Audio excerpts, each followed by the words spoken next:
आणि आता इतरही काही महत्त्वाच्या बातम्यांचा वेगवान आढावा घेऊयात महाराष्ट्र सुपरफास्टमध्ये.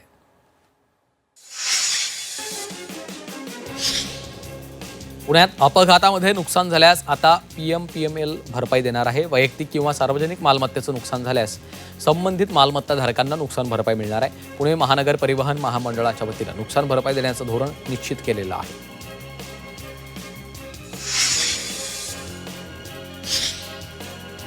मुलुंड डम्पिंग ग्राउंडवरील कचऱ्याची विल्हेवाट लावण्यासाठी कॉन्ट्रॅक्टरला 216 दिवसांची मुदतवाढ देण्यात येणार आहे. नव्यानं निविदा काढण्यापेक्षा विद्यमान कॉन्ट्रॅक्टरकडूनच काम सुरू ठेवणं किफायतशीर असल्याचं महापालिकेनं म्हटलं आहे.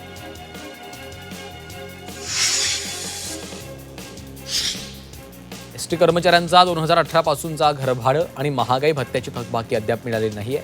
प्रलंबित मागण्या तातडीनं सोडवाव्यात, अन्यथा आंदोलन छेडू असा इशाराच संयुक्त कृती समितीने दिला आहे.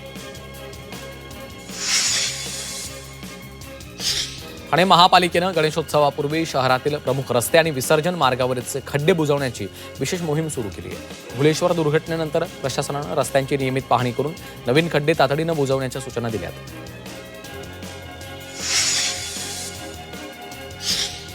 गणेश मूर्तीच्या उंचीबाबत शासनानं मंडळ आणि मूर्तिकारांशी चर्चा करून निर्णय घ्यावा अशी मागणी समन्वय समितीनं केली आहे. मूर्तीचा बेस मजबूत ठेवून उंची 10 फुटांपर्यंतच ठेवावी, तसंच उंचीच्या स्पर्धेमध्ये न पडता कलेची आणि संस्कृतीची स्पर्धा जपून उत्सवाचं बाजारीकरण रोखावं असं आवाहन केलं आहे.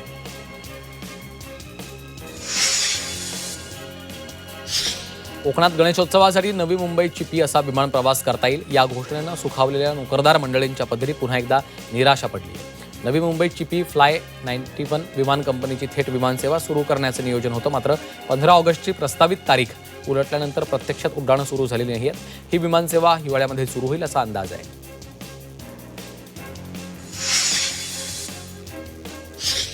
मध्य रेल्वेनं जीपीएस यंत्रणा उपलब्ध केली आहे. मुंबई विभागातल्या ट्रॅकमॅनना रेल्वे रुळांवरील गस्त प्रभावीपणे होत आहे का याची खातरजमा करण्यासाठी ही यंत्रणा उपलब्ध करण्यात आली. तर आता पश्चिम रेल्वे मुंबई सेंट्रल विभागातील तिकीट तपासणीसाठी जीपीएस आधारित स्मार्ट जॅकेटची अंमलबजावणी करण्याच्या तयारीत आहे.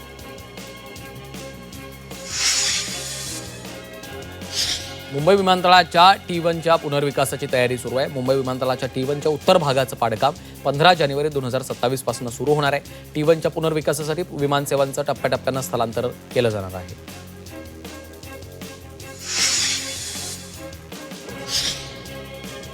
वाराणसी तिरुपतीसह देशभरातील 11 विमानतळ सार्वजनिक खासगी भागीदारीचं प्रारूप वापरून खासगी कंपन्यांना दिली जाणार आहे. नागरी हवाई वाहतूक मंत्रालयानं ही लहान मोठी 11 विमानतळं 5 गटांमध्ये खासगी कंपन्यांकडे सोपवण्याचा प्रस्ताव मांडला आहे.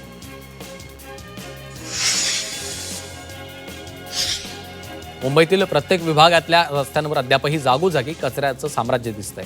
त्यामुळे संबंधित विभाग अधिकारी आपल्या जबाबदाऱ्यांकडे दुर्लक्ष करत असल्याचं स्पष्ट होतं. असे ताशेरे मुंबई उच्च न्यायालयाने ओढलेत. तर तुमचा कारभार सुधारा, अन्यथा आम्ही तुमच्यावर कारवाईचे आदेश देऊ असा इशाराच न्यायालयानं दिला आहे.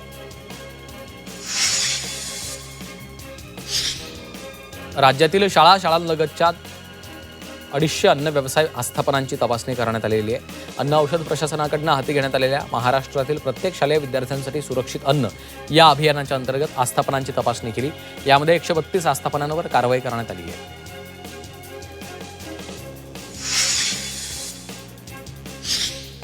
नवी मुंबईतील जुईनगर स्टेशनजवळ उभ्या असलेल्या गाड्या काही समाजकंटकांनी फोडलेल्या आहेत. एका तरुणानं गाडी फोडली तर दुसऱ्यानं व्हिडिओ काढला. गांजाच्या नशेमध्ये तरुणांनी गाड्या फोडल्याची प्राथमिक माहिती आहे. या प्रकरणात तरुणांवर कारवाई करण्याची मागणी करण्यात आली आहे. मध्य प्रदेशच्या ग्वाल्हेरमध्ये रस्त्यांवर धोकादायक कार स्टंट्स केल्या प्रकरणात ट्रॅफिक पोलिसांनी एका कारवर कारवाई केली. यामध्ये कार जप्त करण्यात आली. या कारवर लिपस्टिकचे डाग होते आणि याचा एक व्हिडिओ व्हायरल झाला.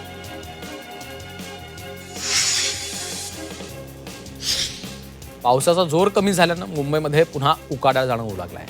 कुलाबा इथं 32.1 तर सांताक्रूज इथं 31.7 अंश सेल्सिअस कमाल तापमान नोंदवलं गेलंय. दरम्यान सांताक्रूजमधील हंगामी पावसानं 2200 मिलीमीटरचा टप्पा ओलांडला आहे. रायगड जिल्हा परिषदेच्या कृषी विभागाच्या वतीनं जिल्ह्यातील प्रयोगशील आणि प्रगतशील शेतकऱ्यांचा सन्मान सोहळा आयोजित करण्यात आला.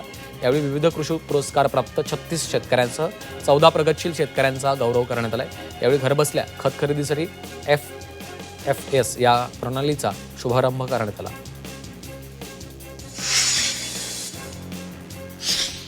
राज्यावर एल निनोचा सावट अधिक गडद होत असून अमरावती विभागातल्या जलाशयांची परिस्थिती चिंताजनक बनली आहे. ऑगस्टच्या 23 तारखेपर्यंत अमरावती विभागातील 9 मोठ्या प्रकल्पात केवळ 57.92% उपयुक्त पाणीसाठा शिल्लक आहे. गेल्या वर्षी याच काळात या मोठ्या प्रकल्पात 85.46% इतका मुबलक पाणीसाठा उपलब्ध होता.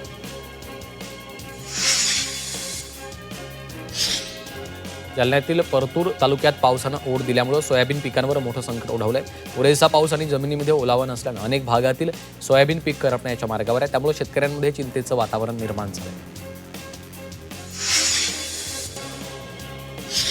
पुणे रेल्वे स्थानकामध्ये कर्तव्य बजावत असलेल्या वरिष्ठ बुकिंग क्लार्कवर चाकूनं वार करून त्यांना जीवे ठार मारण्याचा प्रयत्न करण्यात आला. यावेळी आरोपींनी रोख रक्कम, 2 मोबाईल फोन आणि सोन्याची चेन लंपास केली. या प्रकरणात तिघांना पोलिसांच्या तपास पथकानं डोंबिवलीतनं अटक केली आहे.